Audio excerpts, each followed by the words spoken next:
میں ایک گہرا کنواں ہوں اس زمین پر، بے شمار لڑکے لڑکیوں کے لیے کہ ان کی پیاس بجھاتا رہوں۔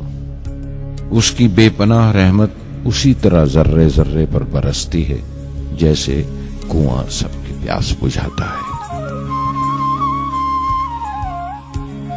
اتنی سی کہانی ہے میری، زین العابدین اور عاشی اماں کے بیٹے کی کہانی، اس لڑکے کی کہانی جو اخباریں بیچ کر اپنے بھائی کی مدد کرتا تھا، اس شاگرد کی کہانی جس کی پرورش شیو سبرمنی آئیر اور ایادورائی سولومن نے کی، اس ودیارتھی کی کہانی جسے پنڈلے ماسٹر نے تعلیم دی، ایم جی کے مینن اور پروفیسر سارا بھائی نے انجینئر کی پہچان دی، جو ناکامیوں اور مشکلوں میں پل کر سائنسدان بنا، اور اس رہنما کی کہانی جس کے ساتھ چلنے والے بے شمار قابل اور ہنرمند لوگوں کی ٹیم تھی۔